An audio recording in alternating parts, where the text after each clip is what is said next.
O podcast Chimarrão com Espiritismo apresenta reflexões sobre o Livro dos Espíritos de Allan Kardec, com comentários do Espírito Miramês e do Núcleo de Estudos Espíritas Vinha de Luz, de Praia Grande, Santa Catarina.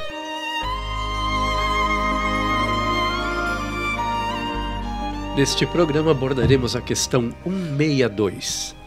Após a decapitação, por exemplo, conserva o homem por alguns instantes a consciência de si mesmo? Resposta dos espíritos. Não raro a conserva durante alguns minutos, até que a vida orgânica se tenha extinguido completamente. Mas também, quase sempre, a apreensão da morte lhe faz perder aquela consciência antes do momento do suplício. Anotações de Allan Kardec.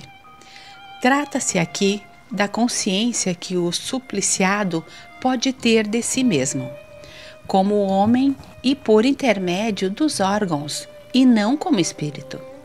Se não perdeu essa consciência antes do suplício, pode conservá-la por alguns breves instantes. Ela, porém, cessa necessariamente com a vida orgânica do cérebro, o que não quer dizer que o perispírito esteja inteiramente separado do corpo. Ao contrário, em todos os casos de morte violenta, quando a morte não resulta da extinção gradual das forças vitais, mais tenazes são os laços que prendem o corpo ao perispírito e, portanto, mais lento o desprendimento completo. Comentário do Espírito Miramês. Por existir a guilhotina na França, o tema sempre vinha ao pensamento dos estudiosos e certamente por isso também foi feita essa pergunta aos espíritos superiores. A resposta, certamente, não pode ser generalizada.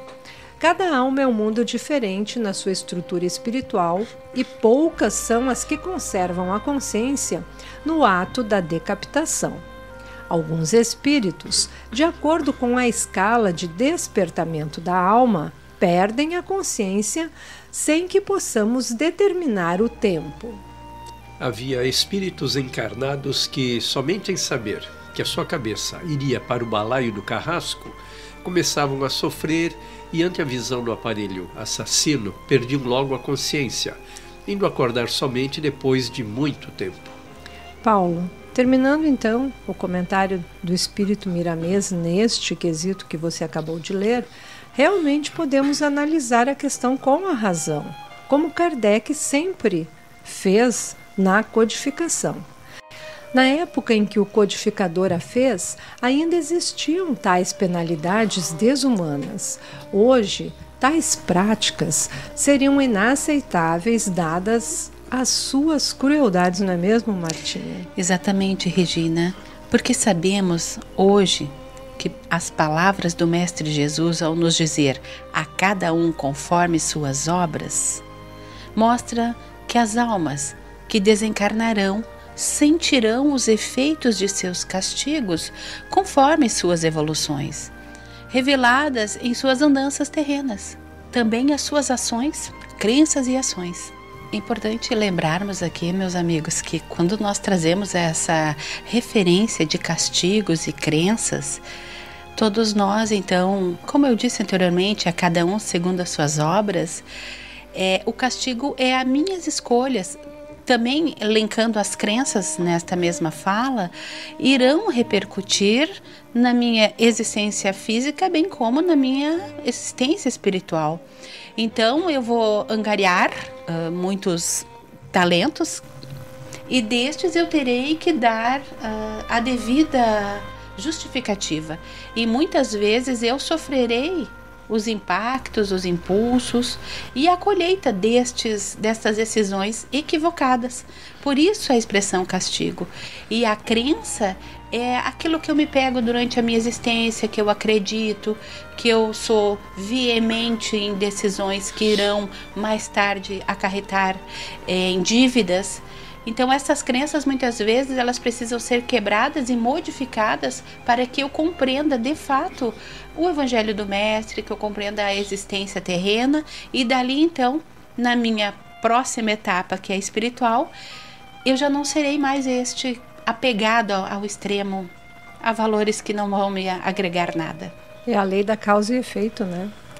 E refletindo na tua fala, Martinha, se houver sido uma boa pessoa, tendo pautado as suas ações pelos ensinamentos cristãos, terá os seus temores atenuados, entregando-se às consequências que os seus atos a levaram a praticar de maneira lúcida e serena.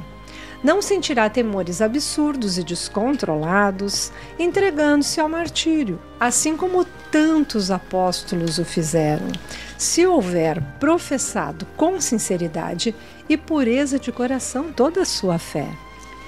É por isso que a reflexão é tão importante, Regina, Paulo, porque se viver uma vida de maneira material, visando somente aos seus interesses e prejudicando as pessoas, certamente que impelida a morrer como viveu, isso é, sob os fortes impulsos da materialidade, certamente sofrerá dores e desatinos, antecipada e vigorosamente, podemos assim dizer, podendo um colapso orgânico muitas vezes levá-lo à perda da consciência. E como Miramês citou, Martinha, em artigos e questões já bastante estudados por nós, aprendemos que conforme o grau evolutivo da alma, a perturbação será maior ou menor, ou seja, quanto mais evoluído for o espírito, menor o sofrimento no supremo momento de libertação. Retomamos o comentário do Espírito Miramês. O suplício é uma prova, na qual a dolorosa lição, via de regra, serve de resgate redentor, como karma que só o passado pode explicar. A guilhotina foi responsável pelo rolar de muitas cabeças que no passado fizeram compromissos com as trevas. O inventor desse instrumento de morte foi inspirado por massa enorme de pensamentos inferiores, produzidos pelos malfeitores que deveriam morrer nele, como resgate do mal que cometeram no seio da sociedade.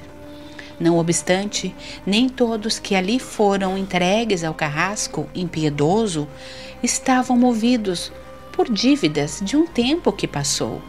Em muitos casos, foram processos de despertamento das criaturas. Amigos, essas palavras de Miramês lembrou-me do Evangelho segundo o Espiritismo sobre a lei de amor, pelo Espírito Sansão, que nos diz: mas vós que haveis progredido, vós que me escutais, sois infinitamente melhores do que há 100 anos. De tal maneira vos modificastes para melhor, que aceitais hoje sem repulsa uma infinidade de ideias novas sobre a liberdade e a fraternidade que antigamente teríeis rejeitado. Pois daqui a 100 anos aceitará também com a mesma facilidade aquelas que ainda não puderam entrar na vossa cabeça. E como já mencionamos, se há 100 anos era aceitável como normal esse tipo de suplício, hoje está instalada a repulsa a tamanha crueldade. Nos dias que correm, a decapitação nos parece mais que um mero castigo, mas um verdadeiro crime contra a condição humana que, tendo errado, deva sim, arcando com as responsabilidades dos seus atos, receber a justa punição e, junto à pena imposta, também há a possibilidade de que o criminoso venha a compreender o seu ato, recebendo então a chance de corrigi-lo. Então, Regina, assim é que nos ficam claras as palavras do Espírito Sansão quando assevera: sois infinitamente melhores do que há 100 anos. Vivemos outros tempos, meus amigos, em que as leis humanas mudam, evoluindo, conforme o progresso em que a humanidade esteja imersa.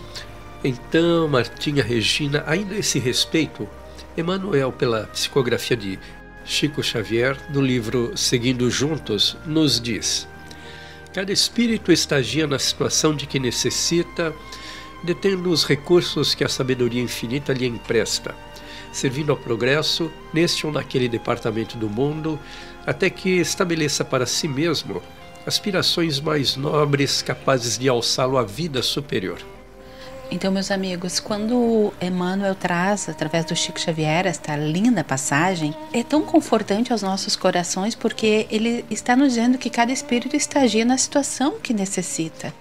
Ou seja, nós temos que ter em mente que após o nosso desencarne, passamos por um processo de reabilitação na prática espiritual necessária, e quando retornamos à matéria, ao corpo físico, a esse presente divino, a situação que vier, que se apresentar, é aquela melhor para a nossa vida, para a nossa existência.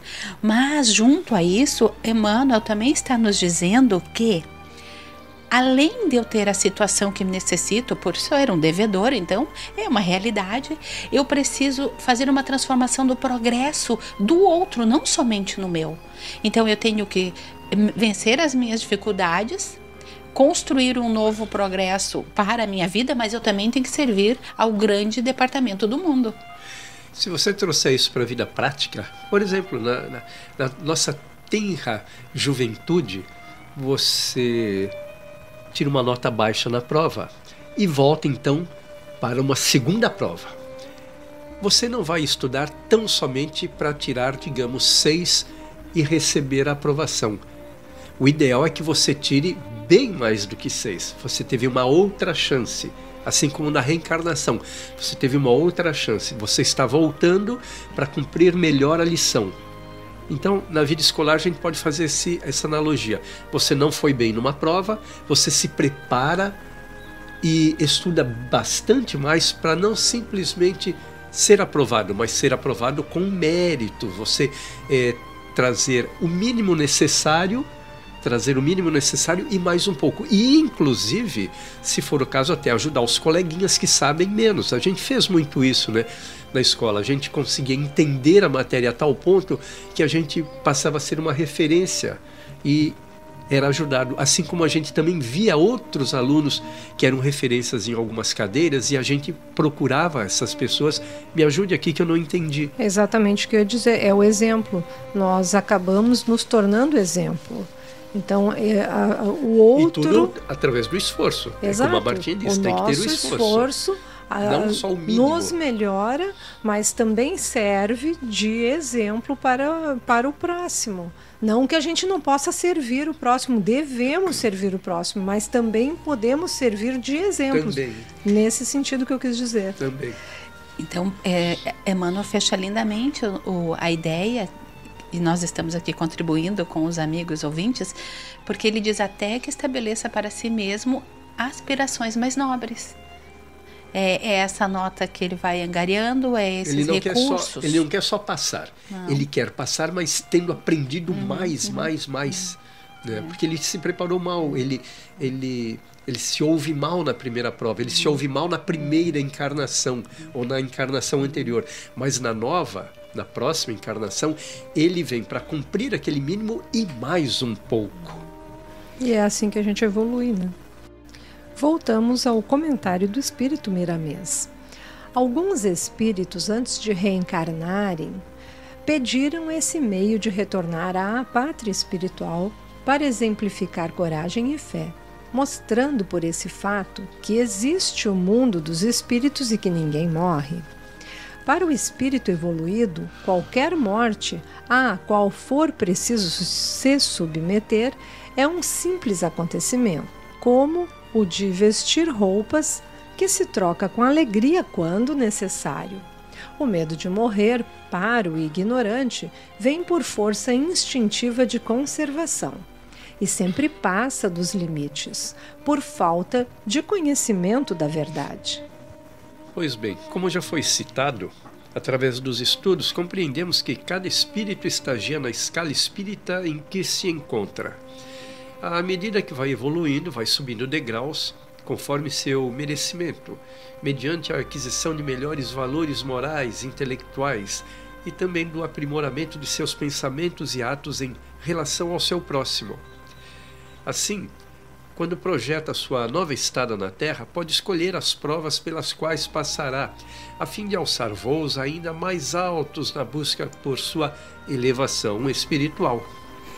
Esta passagem faz com que tenhamos uma reflexão, dizendo que o espírito que ainda não compreendeu ser uma entidade imortal, que vagueia pela vida espiritual sem reconhecer-se então como tal, sofrerá mais, detendo-se infrutiferamente por inúmeras idas e vindas à carne, à matéria, até que então introjete a verdade e queira, com esforço e boa vontade, descontar o atraso e aí trabalhar para melhorar sua posição na escada esta que o reconduzirá ou que nos reconduzirá então ao caminho da perfeição.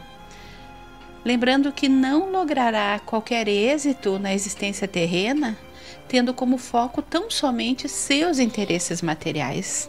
E temos aqui também, para contribuir ainda mais com esse nosso trabalho, uma passagem de Edivaldo Franco pelo Espírito Joana de Ângeles no livro Em Busca da Verdade, que nos diz: o equívoco de agora enseja-lhe reparação posterior. O acerto de um momento abre-lhe espaço para novas conquistas, impulsionando-o irremediavelmente para a harmonia consigo mesmo e com o cosmos. Pois é, a gente pode fazer uma correlação das pessoas que não creem na reencarnação e as que creem. Se você não crê, você fica imaginando que tudo aconteça aqui com um limite, né, de início, meio e fim. E mesmo assim você teria condições de fazer reparações, fazer consertos naquilo que você errou. Então as pessoas que têm consciência mínima de suas posturas, etc. e tal, em algum momento elas reconhecem: poxa, eu errei, a partir de agora eu vou me emendar, a partir de agora eu vou me corrigir. Esta analogia vale também para a reencarnação. A minha encarnação passada eu cometi tantos erros, na nova eu virei para corrigi-los. Então, as correções sempre são passíveis de ser feitas de reencarnação em reencarnação, para aqueles que acreditam, né? E para aqueles que não acreditam em nada, que acham que a materialidade é o fim de tudo, é o começo, meio e fim de tudo, esses ainda também têm condição de fazerem essas reparações, não é, Martinho? Sim, Paulo, tem condições. E eu fiquei pensando, enquanto tu falavas, que a alegria daquele que já consegue reconhecer-se um espírito reencarnante, vivendo experiências de acordo com a lei divina. Isso, digamos assim, essa crença ou essa certeza nos dá mais alento, mais tranquilidade. Bom, eu vou fazer o que puder nesta existência, mas o que eu não puder, eu venho na outra, eu faço. Então, é sempre uma esperança a mais, né, que também nos tranquiliza. A felicidade que o Mestre Jesus falou que nós teríamos nesta terra relativa, pode ser vista por este teu olhar, por essa tua descrição. Eu me reconhecendo como esse espírito que vive uma experiência, eu aceito mais passivamente, com mais alegria e bom ânimo e esforço. E com entendimento. O entendimento é essencial, né? Ter consciência das coisas é essencial. Conhecereis a verdade e a verdade vos libertará. Isso aí, disse tudo. Exatamente. Bom, e vamos continuar aqui. Você começou com Miramês e eu vou continuar aqui, né? Ele diz que o espírito pode ficar ligado ao corpo por horas, dias, meses ou anos, depende então da sua elevação. No caso de Francisco de Assis, por exemplo, ele deixou o corpo como se deixa uma roupa usada e suja, com plena consciência do seu estado de vida, na sua lucidez imperturbável. Assim aconteceu com vários outros missionários que vieram à Terra por misericórdia de Deus. Morrer, para eles, na linguagem humana, é viver, não lhes preocupando a forma. Escolhem a que mais pode consolar aos que os cercam e levá-los à fé e à confiança em Deus. E um dia chegaremos neste patamar, mas aqui eu gostei bastante quando diz: escolhem a que mais pode consolar aos que os cercam. Então, olha já a grandiosidade desses espíritos, porque eles já vivem pelo servir, né?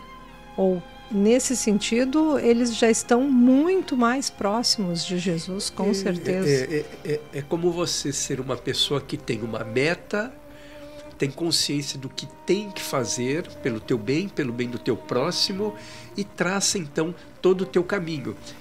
Essa pessoa certamente vai ter uma trajetória bem mais harmônica, mais tranquila e mais produtiva do que aquele que, cabeça oca, não pensa em nada, vou vivendo por viver, embarco na canoa, se me leva para cá ou para lá, tudo bem. Então é digamos assim, uma existência infrutífera, muitas vezes, Paulo, né? E perdida, cheia de enganos, de tropeços. Eu penso que seja uma construção. É que nós, por muito tempo, estivemos ou ainda estamos equivocados em determinadas atitudes, mais falando em sentimentos. Então, nós estamos construindo nós temos a meta, nós estamos construindo a chegada a um dia chegarmos próximos de São Francisco de Assis e tantos outros missionários que estiveram aqui, Joana de Ângeles e tantos outros, né? Que tem esse amor já incondicional pelo próximo. Agora nós estamos aprendendo a amar, estamos construindo este amor. Mas imagina alguém que tenha metas a cumprir numa vida que se restringe a 80 anos, a 70 anos. Como ele se porta diante da perspectiva de que tem que atingir alguma meta em 70 anos de vida? Espera que viva 70, 80 anos. E aquele que tem uma meta a ser atingida na infinidade, no infinito, na eternidade. Então isso dá à pessoa uma tranquilidade bem maior, porque ele sabe que vai ter bastante tempo para trabalhar e se aprimorar. Deixa a vida, digamos assim, menos perturbada, menos estressada neste sentido. Por isso que eu acho que quem tem essa fé e acredita na reencarnação e nessa eternidade é uma pessoa mais pacificada, mais tranquilizada consigo própria, porque ela deixa de ter um caráter de urgência urgentíssima, né? Ele sabe que as suas metas podem ser estendidas. Ao mesmo tempo também, eu penso, Paulo, que nós temos um compromisso maior. Ah, sim, também. Porque eu me dando conta de que eu estou no equívoco, no erro, a meta a ser alcançada vai depender exclusivamente do meu esforço e vontade, eu não fico numas frases meio prontas, às vezes, dizendo que eu tenho tempo, ou que eu tenho aí pela frente uma trajetória. Porque a gente pode se acomodar, pode se acomodar. Também nesse sentido. Também o estudo é válido por isso, porque aí nós começamos a analisar. Nós já nos vemos como espírito, como tu falaste. Isso que você falou é interessante, porque eu já ouvi alguém dizendo: desta não vai dar para me corrigir, vou deixar para a próxima. Realmente um ponto importante, que realmente, tendo essa ideia, às vezes a gente pode deturpar, né, o significado, a importância de reconhecer a eternidade, porque se coloca numa posição cômoda. Eu poderia dizer, como esta pessoa que ainda está se descobrindo reencarnante e que já parou muito pelo caminho e todo dia uma luta, que a doutrina espírita é esta maravilha que nos foi concedida, nos foi oferecida, e que, como tu já disse, e que o Kardec também fala, por que ela é consoladora? Porque ela esclarece. Esclarece, ela é consequente, ela é razoável, ela é inteligente. Ela fala aos nossos sentidos, à nossa razão, né, ao nosso intelecto. Ela te coloca à frente do trabalho, é tu. O outro vem depois. Tu vai trabalhar pelo outro, mas eu quero dizer, se esse trabalho tem que ser desenvolvido e é contigo, a bronca num bom sentido, tu já é consciente que tu não vai transferir. É teu. Então isso é o que a doutrina faz com os nossos corações, e é por isso que nós incentivamos, falamos muito nos grupos, que temos que estudar. Estudar para aprender e nos desenvolver dia a dia como espíritos e como seres aí vivendo na matéria neste planeta maravilhoso. Pois bem, amigos, eu trago um texto do site O Consolador, escrito pelo trabalhador da Seara Espírita, o Luiz Guimarães Gomes de Sá. E ele ressalta o livro Do Outro Lado do Espelho, que é uma psicografia de Carlos Antônio Bacelli, pelo espírito Inácio Ferreira. Então, este espírito nos diz: é longo e íngreme o caminho a ser percorrido. A obra do aperfeiçoamento íntimo é resultado de esforço intransferível. Não existem favorecimentos indébitos na lei de evolução que a ninguém isenta da necessidade de aprender à custa da experiência vivenciada. Aqui dá para a gente ver que vocês trouxeram toda a explicação do Inácio muito antes de nós chegarmos aqui, porque a nossa conversa anteriormente remete a esta fala. Na verdade é isso, é um aperfeiçoamento íntimo e que é nosso, é nós que temos que fazê-lo, né? Vocês não podem fazer por mim, nem eu por vocês, mas a gente juntos, através do nosso exemplo, através de preces e orações que eu posso fazer para vocês e vice-versa, a gente vai se ajudando e vai caminhando nesta evolução. Quando ele diz aqui também, Regina, que não existem favorecimentos indébitos na lei de evolução, eu tenho a ajuda maior dos amigos que estão acima de nós em crescimento, em evolução, mas eu tenho que saber aproveitar e transformar em algo positivo. Caso contrário, se perderá esta ajuda. E eu continuarei, então, marcando o passo. E continua o Luiz Guimarães Gomes de Sá. Diante dessa realidade, os benefícios do esforço empreendido advirão, como você diz aí, Martinha, advirão em razão da nossa perseverança, visto que não dependemos de outrem para atingirmos esse objetivo. Necessário se faz, pois, entender que o sacrifício de agora repercutirá adiante no sorriso feliz pelo êxito alcançado. O desencarne é a porta do renascimento. A existência é o nosso estágio probatório. Quando a Regina inicia a fala, Paulo, trazendo essa citação, que o caminho é longo, né, íngreme, sabemos então que temos muitas idas e vindas, então longo também neste sentido, e esse íngreme essas lutas todas, que não será fácil, porque é um caminho que tu percorre com dificuldade, ele chegará um momento em que ficará mais fácil, mas para isso tudo eu preciso entender que é necessário. E eu gostei dessa parte do desencarne e a porta do renascimento, porque nós sabemos que a nossa verdadeira vida é a espiritual.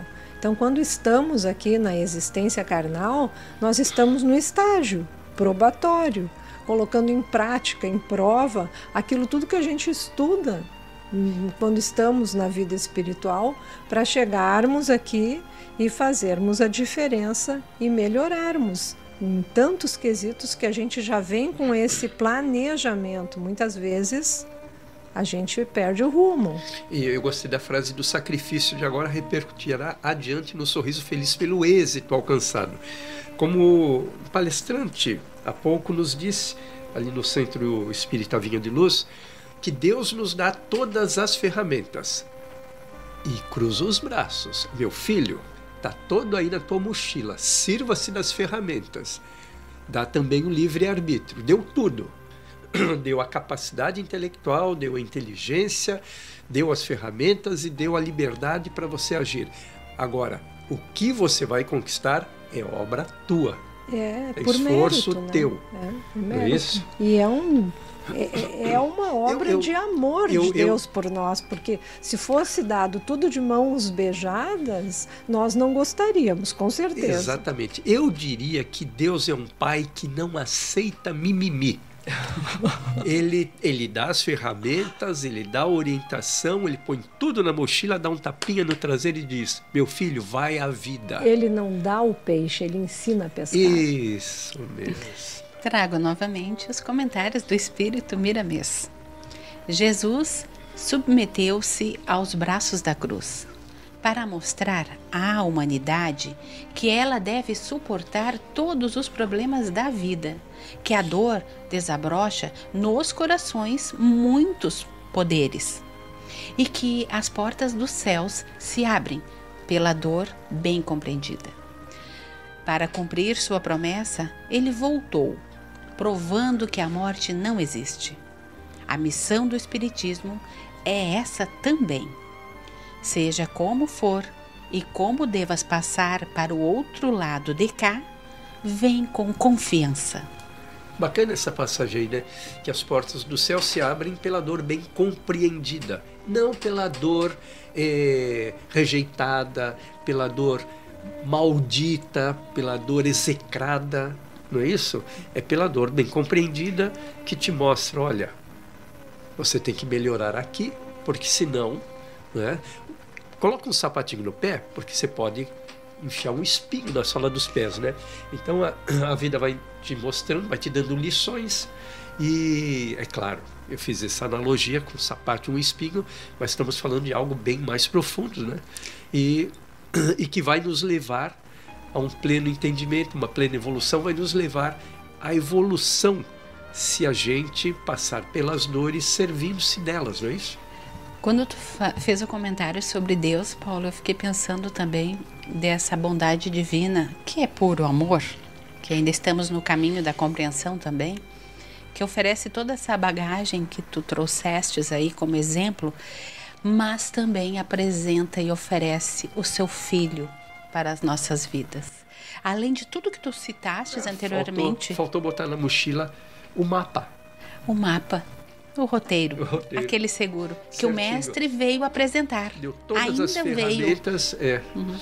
Reencarnou, mostrando que o Pai, nós tínhamos que conhecer mais esse Pai de amor. Ele fez a mochila completa, com todos os instrumentos, com todas as virtudes possíveis, com todas as nossas capacidades, com livre-arbítrio. E quando olhou para a sua criação na Terra, perambulando, diz, poxa, faltou mandar alguém com um mapa, porque esse pessoal está meio perdido, andando meio a esmo. E mandou então isso que você está falando, mandou Jesus, o Filho, vai lá e leva o mapa, ensina essas crianças. Que todos somos filhos do mesmo Pai, só que o nosso irmão maior, o Mestre Jesus, está já num grau evolutivo tão grande que ele, com toda a sua magnanimidade, pôde vir até aqui, né? Se submeter a tudo que se submeteu para reencarnar num planeta de provas e expiações, a fim de nos mostrar como exemplo que é possível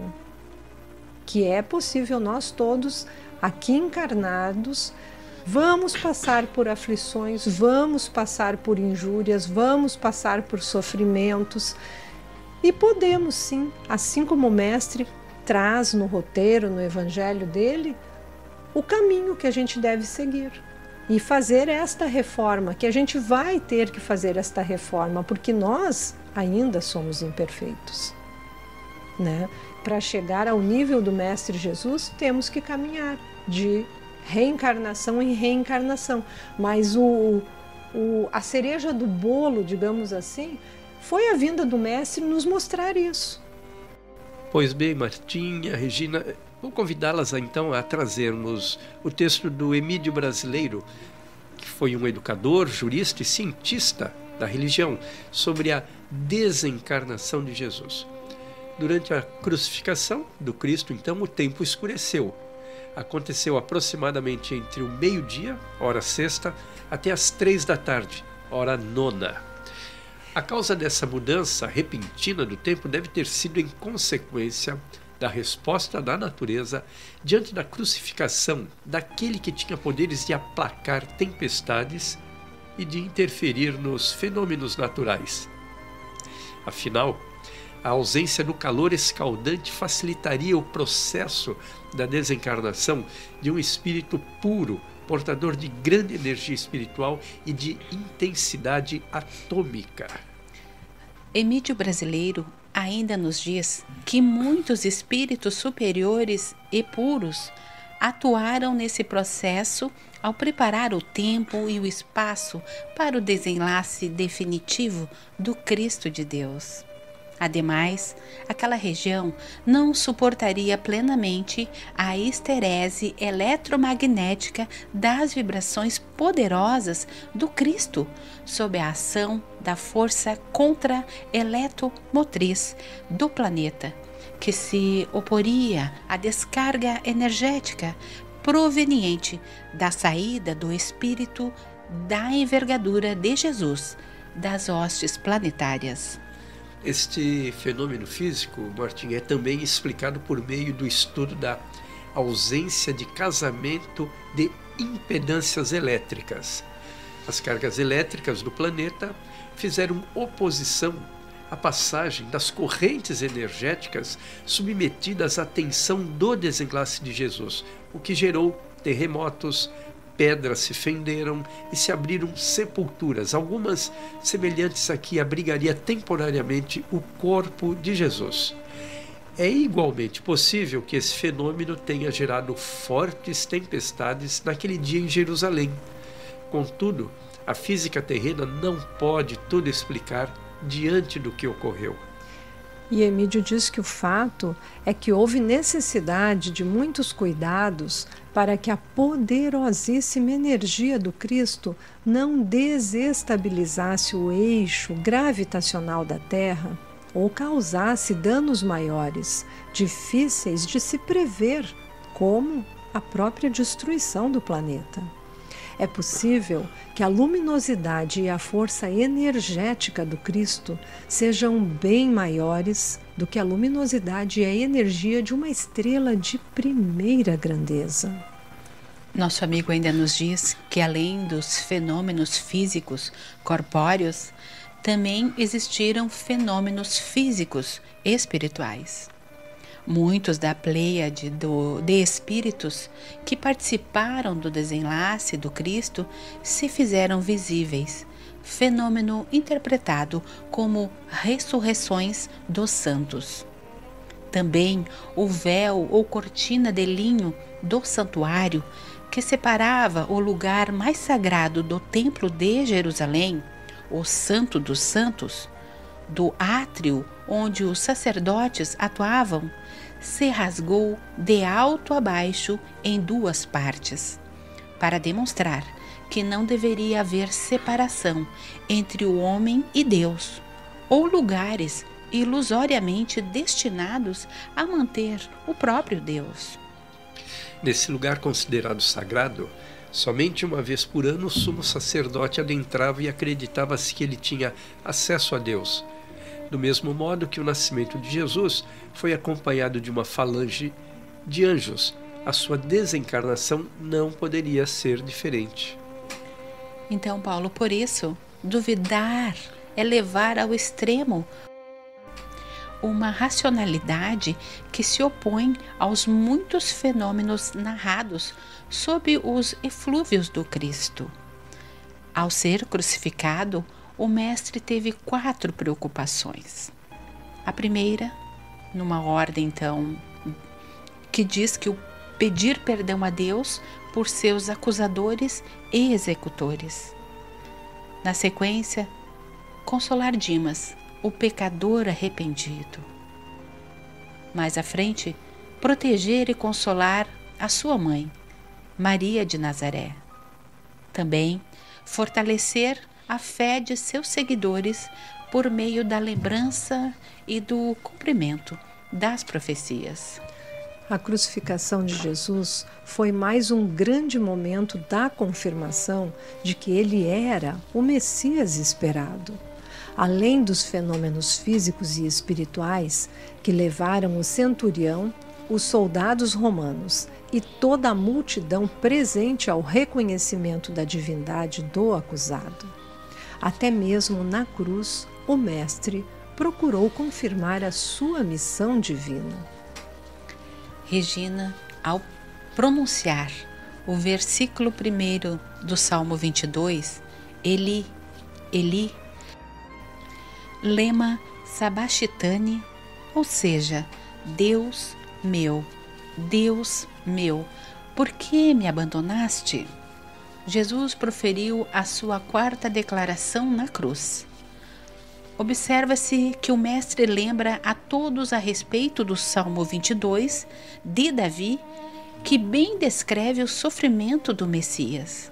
No entanto, alguns interpretaram equivocadamente que ele clamava pelo profeta Elias. Para que se cumprisse a Escritura, Jesus também disse: tenho sede, sendo essa a sua quinta declaração na cruz.